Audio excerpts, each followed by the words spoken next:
nous, on le sait, Imam Dicko est l'un des leaders très influents du mouvement de contestation du pouvoir d'IBK. Il est notre invité ce matin. Imam, bonjour. Bonjour. Imam Mohamed Dicko, quand on vous dit Imam Mohamed Dicko, comment voudrez-vous qu'on vous présente? Parce que tantôt on dit leader du M5 RFP, on se rend compte que non, vous n'êtes pas tout à fait politique.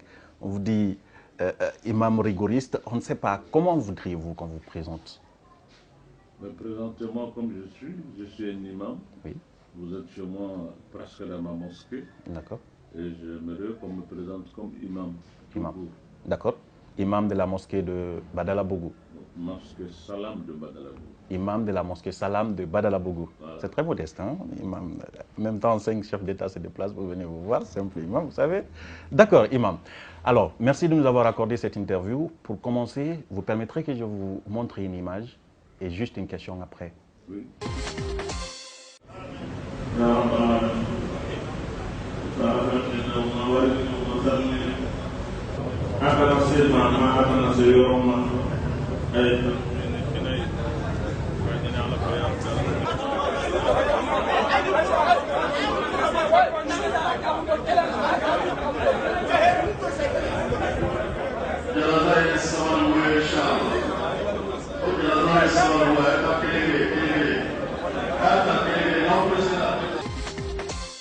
Une prière mortuaire des jeunes qui sont tombés lors de la dernière manifestation organisée par le M5 RFP. J'ai envie de savoir, en ce moment où vous priez sur ces corps, quel était votre sentiment? Comment vous vous sentiez? Écoutez, si je dois vous parler, je vais vous parler avec beaucoup d'émotion. D'accord. Ces jeunes gens, effectivement, sont morts. Ceux sur lesquels je viens de faire cette prière sont morts devant ma porte. Ici. Sont morts dans ma mosquée. Ce n'est pas de jeunes gens qui étaient même à la manifestation. Okay. Une manifestation à laquelle je n'ai même pas participé physiquement. Okay. C'était vraiment une précision de taille. Le 10 juillet, physiquement, je n'y étais pas. Okay. Et le lendemain, devant ma porte ici, Forsat débarque. C'est ce qu'on dit, Forsat. C'est eux qui savent de quelle force. La Forsat, c'est la force de lutte contre le terrorisme au Mali. Voilà. D'accord. Alors maintenant, ils sont en train de polémiquer là-dessus. Est-ce que c'est Forsat ou pas? Moi, je n'en sais rien. En tout cas, des forces ont débarqué. Ok. J'étais là, assis, au même endroit où vous êtes. On entendait des tirs partout. Okay. Mais les jeunes gens se sont appelés dans le quartier pour dire que ces gens-là, ils viennent pour l'imam, ils veulent l'enlever ou le tuer. Nous allons venir. Tant qu'on ne finit pas de nous exterminer, ils n'arriveront pas à l'imam. D'accord.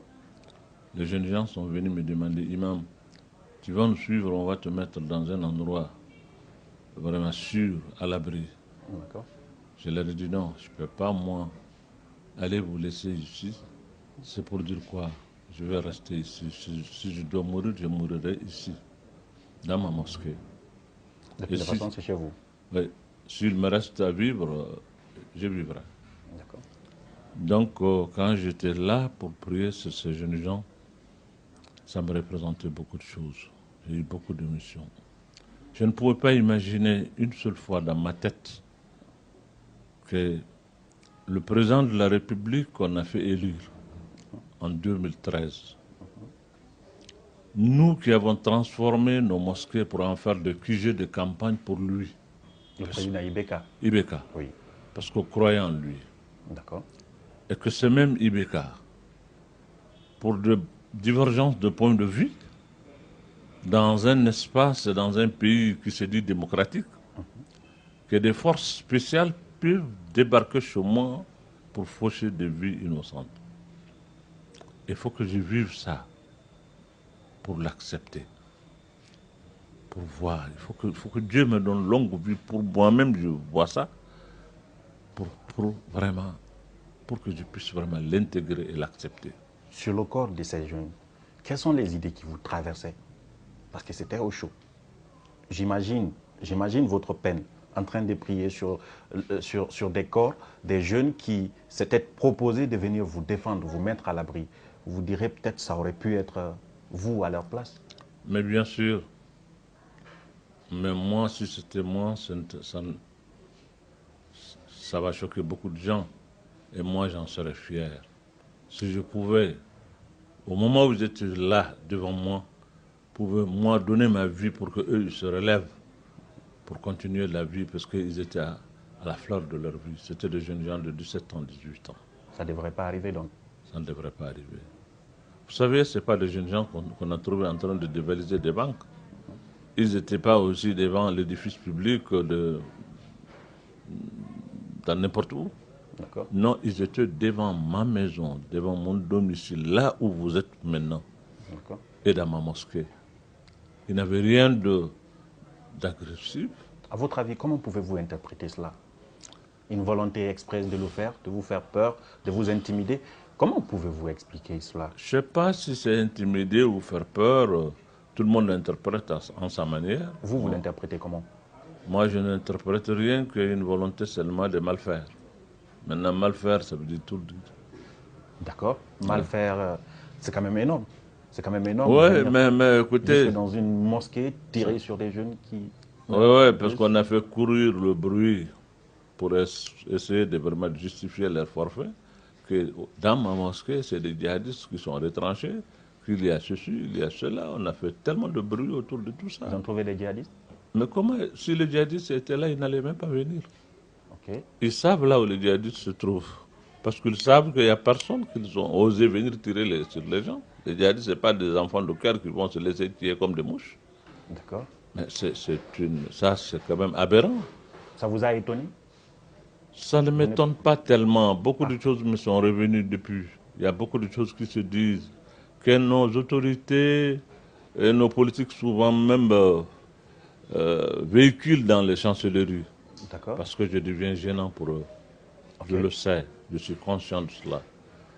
Je le sais, il y a beaucoup de choses qui ont été véhiculées, des mensonges qu'on a véhiculés dans les chancelleries. Il est ceci, il est cela, c'est un islamiste, il est de connivence avec les djihadistes, il veut instaurer la califat, il veut instaurer la charia, il veut instaurer je ne sais quoi et quoi. Ça ne m'est pas, je ne suis pas étonné que cela soit. En réalité, tout le problème que nous vivons et que nous vivons en Afrique, pas seulement au Mali, je préfère le dire droit dans les yeux, à vous et à eux, à ceux que nous gouvernons aujourd'hui. En réalité, eux-mêmes, malheureusement, les autres instrumentalisent cette affaire-là pour d'autres agendas. Mais nos politiques aussi instrumentalisent cette affaire-là pour cacher leur insuffisance, leur défaillance, leur incapacité de donner des réponses vraiment aux choses que leurs populations respectives demandent. On arrivera tout à l'heure avec toutes ces images qu'on vous attribue, on vous écoutera largement là-dessus. Mais revenons à ces jeunes, ils sont décédés parce qu'il y a un mouvement de protestation, parce qu'il y a un refus du pouvoir du président Keïta aujourd'hui au Mali. Si je vous demandais, qu'est-ce qui arrive? Comment en est-on arrivé là pour le pouvoir Keïta? C'est lui qui a presque été plébiscité avec plus de 70%. C'est lui dont l'opposant, le challenger, s'est levé en 2013 pour aller le saluer chez lui, le féliciter parce qu'il a été élu. Comment en est-on arrivé là en 2020? Ben écoutez, cette question, la personne la mieux indiquée pour vous répondre à ma place, c'est bien Keïta. C'est à Ibrahim Boubacar Keïta qu'il fallait vraiment poser cette question. De votre point de vue, voilà. Vous étiez là. Vous avez dit tout à l'heure, vous avez participé à faire de lui président. Donc, si aujourd'hui il est démon, vous avez participé à fabriquer le démon. C'est ce que je vous dis. D'abord, la question, la personne la mieux indiquée pour laquelle il faut poser cette question, c'est lui, d'abord. Celui que le peuple a plébiscité. Comment se fait-il qu'aujourd'hui, ce même peuple le voit comme un monstre qu'il faut chasser? Ça, c'est à lui qu'il faut poser cette question. Maintenant, de mon point de vue et de ma part, comme vous l'avez, j'ai participé et je n'ai pas eu honte de le dire. C'est pour cela que je me suis arrêté ici, à la place publique.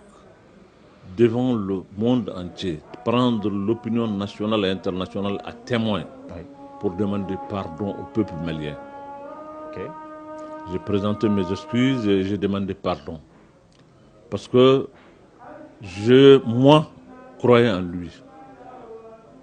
Pour beaucoup de faits qui se sont passés. Vous savez, M. Keïta a été pendant 6 ans Premier ministre Effectivement. d'Alpha Omar Konaré. Oui. Il a été pendant 5 ans président de l'Assemblée nationale avec ATT. Et 7 ans aujourd'hui, il est le président de la République. Oui. J'ai eu suffisamment de temps à l'approcher, à le connaître, à le côtoyer, à être avec lui. Nous avons eu des relations souvent en dents dessus, de haut et de bas. Il y a des moments où on ne se comprend pas. On se réconcilie, on va, on vient. Donc je sais de quoi je parle. D'accord. À partir de 2018, je me suis fait une idée. Mon opinion est que cet homme en qui nous avons eu confiance, quelles que soient maintenant les relations ou l'estime que je dois avoir pour lui, parce que c'est quelqu'un avec lequel j'ai partagé beaucoup de choses, je ne le nie pas. Je ne suis pas moi un ingrat qui dit que non, je ne le connais pas, il n'a rien fait de bon. Non. Il a fait beaucoup de choses, de bonnes choses pour moi, en tant que personne. En tant que personne. Voilà. D'accord. Maintenant, notre problème, ce n'est pas entre moi et lui en tant que personne. Ce n'est pas un problème de personne. De personne. Non. Le problème entre nous, c'est sa gouvernance, sa manière de tenir le pays. Okay. Je ne suis pas satisfait de ça. Je l'ai dit en son temps. J'ai même dit que le problème du Mali aujourd'hui n'est pas un problème d'élection. Si c'est des élections, il a été bien élu, il a été même publicité. Oui. Mais ce n'est pas. En 2012, en 92, du moins, on a fait des élections extraordinaires. On en a fait encore des élections. On a fait encore. Mais le problème est plus profond que les élections. Les élections que nous faisions, et au Mali et ailleurs, je préfère le dire de façon très claire, Oui. sont de faire semblant. On fait semblant de faire des élections, avoir un pouvoir, appeler les autres pour qu'ils nous donnent leur cutus, pour que les gens disent ouais, l'Union européenne est venue, francophonie est venue, je ne sais pas quoi est venue, mais maintenant c'est bien, il n'y a rien qui entache vraiment. Écoutez, nous devrons sortir de tout ça. C'est une mascarade. Mascarade, c'est un faire semblant, Oui. c'est tromper soi-même, tromper son peuple. Oui. Ce que j'ai dit l'autre jour, je ne l'ai pas dit au hasard. Okay. Je l'ai dit en connaissance de cause. Dans cette affaire-là, j'ai eu à côtoyer beaucoup de gens, j'ai entendu beaucoup de propos, beaucoup de choses m'ont été dites. D'accord. Par la suite, même des menaces. Je l'ai dit et je le redis encore. Le peuple malien n'est pas un peuple soumis. Ce n'est pas un peuple résigné. C'est un peuple debout. Debout, c'est le peuple de Babemba. La phrase a même fait les gros titres dans les journaux. Mais Imam, si je vous demande, qu'est-ce qui n'a pas fonctionné chez Ibeka? Quelle est la promesse qu'il a faite, qu'il n'a pas tenue, qui vous a choqué, jusqu'à ce que vous preniez publiquement position contre lui et dirigez même un mouvement? Ben écoutez, sors ici, fais un micro-trottoir et demandez aux Maliens. Sur 100, tu auras 95% qui vont te dire rien ne va au Mali. Okay. Et c'est une vérité. Dans le domaine de l'éducation aujourd'hui, mais le Mali c'est zéro dans la sous-région. Dans le domaine sanitaire, on n'en parle pas. Le domaine sécuritaire, c'est extrêmement grave. Moi je vous dis, moi qui vous parle, en 2014, après l'élection d'Ibrahim Boubacar Keïta, je suis parti à Kidal, dans la région de Kidal. Oui.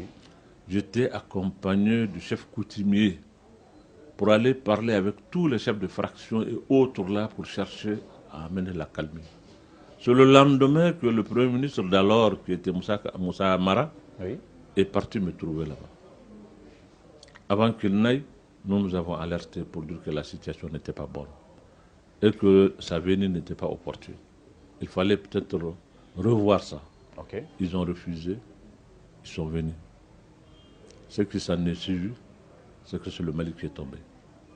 Ils ont voulu prendre... Parce qu'il n'existe plus à Kidal. Ils ont voulu prendre Kidal par la force. Par la force. Et ça n'a pas marché. Et le Mali est tombé. Nous sommes tombés depuis. D'accord. Tombés à tel point que je me rappelle, lors des présentations de vœux, je ne me souviens pas de l'année tout de suite, j'ai eu à dire ceci au président de la République et aux Maliens à l'époque. J'ai dit, écoutez, si nous sommes arrivés à cette situation aujourd'hui, où on est en train de négocier à Alger, ça n'aboutit pas, ce n'est pas pour autre chose, c'est parce que nous avons perdu la guerre. Quand vous perdez une guerre, difficilement vous gagnez les négociations. Il faut qu'on fasse des concessions, qu'on accepte qu'on a perdu la guerre, qu'on se redonne maintenant la main pour rebondir. C'est aussi ça la vie. D'accord. C'était difficile à l'époque d'accepter même de tels propos, mais c'était des vérités. Il fallait vraiment que quelqu'un ait le courage de le dire. D'accord. Aujourd'hui, Donc, oui, allez-y. le Mali est tombé à partir de ça, de 2014. Ok. Le Mali est tombé. C'est tout ce qui a été initié. Est-ce que c'est la faute du président si le Mali est tombé? Parce que de toutes les façons, il a trouvé une situation instable, surtout du Nord. Mais je suis désolé de vous parler comme ça.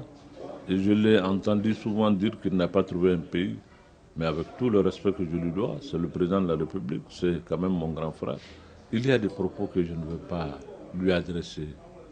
Mon éducation et ma façon de faire ne me permettent pas de dire certaines choses.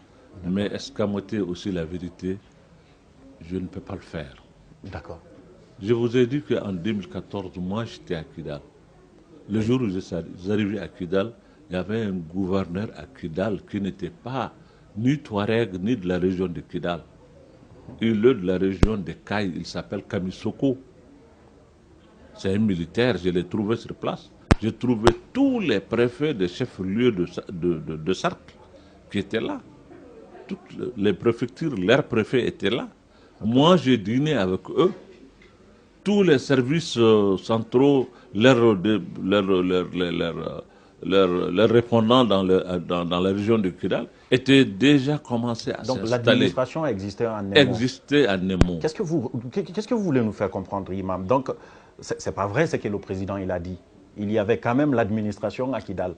Mais on ne m'a pas raconté. Vous l'avez vécu. Je l'ai vécu, j'étais là. Moi, je suis parmi les gens. J'étais avec quelqu'un que je ne nommerai pas aux caméras, mais la personne sait. Nous avons passé toute la nuit à les téléphoner, leur téléphoner pour leur dire de ne pas arriver, que le Premier ministre n'a qu'à annuler sa visite pour Kidal parce que ça ne va pas. Moi, j'ai parlé avec ceux qui étaient là, qui étaient des responsables de groupes armés, pour leur demander, de supplier d'accepter la venue du Premier ministre. Ils ont d'abord accepté, après c'est eux qui sont venus me voir pour me dire que nous n'avons pas accepté parce que vos gens, ils ne sont pas sérieux. Ils ont amassé beaucoup de troupes, ils veulent aujourd'hui venir envahir Kidal. Okay. Et nous avons parlé aux gens de Bamako pour tenir compte de ce que nous avons appris. Ils ne l'ont pas fait. Ils sont venus, ils ont cherché à prendre Kidal par la force et ça a capoté, ça a échoué, ça a retombé le Mali dans une situation qui nous a valu ce qu'on a pu obtenir. Il a fallu que le monde entier se mette ensemble pour qu'on obtienne ce qu'on appelle les accords d'Alger. Est-ce que c'est encore une fois, est-ce que c'est de la responsabilité du président Keïta, si cela est arrivé? Mais c'est la responsabilité. Est-ce que c'est à lui la faute? Mais écoutez, il y a eu des élections, des accords qui ont permis au Mali de faire des élections en 2013. Oui. Qui lui a permis d'être lui-même élu. Oui. Il a été jusqu'à lui-même à Kidal pour aller battre campagne là-bas. Oui. Et dans ces accords, on dit 60 jours après, on doit continuer les négociations pour le campement, le cantonnement, je veux dire, pour ceci, pour cela. Mais il a laissé tout ça de côté pour faire, lui, son choix et son schéma, qui nous a conduits dans cette catastrophe. Vous pensez qu'il n'a pas de responsabilité dans ça? Que 1500 hommes cherchent à aller occuper Kidal, ça peut se faire à l'insu du président de la République? Non. Est-ce que dans ce cas, vous vous sentez responsable en partie responsable, parce que vous avez participé à faire de lui président, est-ce que vous vous sentez en partie responsable? C'est ce qui explique votre engagement contre lui aujourd'hui? Écoutez, Je ne me sens pas responsable de quelque chose. Vous l'avez quand même soutenu. C'est ce que j'ai dit. Ce n'est pas parce que je me sens responsable de quelque chose que je me suis levé. Non. C'est un devoir pour moi en tant que citoyen. Ce n'est pas, ma motivation n'est pas seulement, ah oui, parce que moi j'ai participé à ce qu'il a été élu, donc s'il y a un problème, je me lève. Ce n'est pas cela. Mais vous avez présenté des excuses, imam. Mais c'est puisqu'on s'est trompé. Maintenant, vous tentez de réparer. De réparer, bien sûr. Donc, en vous opposant contre lui aujourd'hui, ça peut être interprété de cette manière, non? Ben, je ne sais pas si je m'oppose contre lui. Je m'oppose contre un système. Son système à lui. Ben, si c'est le système, si c'est son système, je m'oppose à ce système. D'accord. Entre lui et moi, il n'y a pas de problème. D'accord. Il n'y a pas de problème. Est-ce qu'il y a eu d'autres accords? Parce qu'on a lu quelque part, vrai ou faux, ce n'est pas vérifié, qu'il y avait d'autres contrats entre vous, les imams. Je parle de vous, imam Dicko, le shérif de Nioro, enfin, ce qui a fait que vous l'avez soutenu en 2013, c'est parce qu'il avait promis effectivement entre guillemets, islamiser le Mali, si on peut le dire, construire des mosquées à l'aéroport, par exemple, permettre qu'il n'y ait pas certaines choses dans les ministères, par exemple, au niveau de la chaîne, l'ORTM, interdire certaines images indécentes qui pourraient être diffusées. Dans ce sens, est-ce qu'il y a eu des accords dans cet ordre-là, entre vous? Non, pas du tout. Je préfère vraiment être honnête avec vous. Ça n'a jamais été le cas. D'accord. Non, je ne mens pas. Mais avant qu'il ne vienne lui, il nous a trouvé déjà obtenu ça. La mosquée qui est construite à l'aéroport, ce n'est pas lui, ce n'est pas à son époque. Dans toutes les garnisons du Mali, il y a des mosquées. Ce n'est pas lui, il les a déjà trouvées. D'accord. Mais il les a déjà trouvées, mais les Maliens, ils sont à 98% musulmans. C'est pour cela ceux qui prennent les armes pour dire qu'ils vont nous islamiser. Moi, ça me fait rire. D'accord. Et nous, notre islam est un islam que nous avons choisi. Ce n'est pas quelqu'un qui viendra nous imposer un islam. Non, pas du tout. Et ce n'est pas un islam centenaire. C'est un islam qui date des siècles, millénaires. Donc, vraiment, dire qu'il y a un accord entre nous, il n'y a aucun accord entre nous. Et le président, au contraire, il nous a freinés même dans beaucoup de choses. Nous croyons que s'il venait, la vie publique allait être assainie. Pas seulement en termes de mœurs, mais aussi dans il y avait une délinquance financière et autres là. Il s'était engagé. Il a juré que l'année 2014 va être une année de lutte contre la corruption et tolérance zéro. Et c'était l'année la plus catastrophe que le Mali a connue, au point de vue détournement, au point de vue délinquance financière. Il l'a fait, ça s'est fait. D'accord, Imam Dicko. Vous avez dit, à la sortie de la rencontre avec les chefs d'État, bien sûr, vous avez dit « je préfère mourir en martyr que vivre en traître ». C'est bien la phrase? Oui, bien sûr. Alors, est-ce qu'on a essayé de vous faire trahir le mouvement? Pourquoi vous l'avez dit, cette phrase? Ben, je le dis parce que je suis sorti, moi. Et chaque fois que je l'ai fait, c'est des millions de Maliens qui sortent. Moi, je n'ai pas de fortune pour les corrompre. Je n'ai pas d'argent. Je ne loue pas les cars pour aller les chercher. Les gens, ils viennent d'eux-mêmes.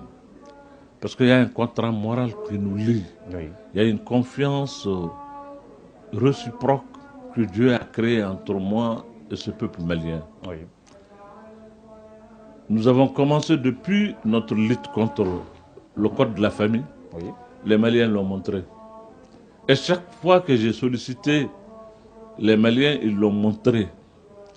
Vous pensez que ce peuple peut sortir? On va lutter.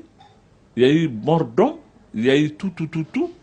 Mais on vient nous dire, colmater des choses, nous dire ça et me faire avaler ça et que j'accepte ça. C'est justement ça la question. Qu'est-ce qu'on a colmaté? C'est quoi le problème? Qu'est-ce qu'on vous a proposé que vous avez refusé? Qu'est-ce qu'on n'a pas colmaté? Qu'est-ce qui a été dit réellement? Qu'est-ce qui a été... Mais depuis très longtemps, dans les coulisses, les gens ont cherché qu'on trouve ça, qu'on trouve un accord, moi et puis le président et d'autres. Mais je dis non, ça ne marchera pas. Si c'est cela, moi... On de vous corrompre, c'est ça?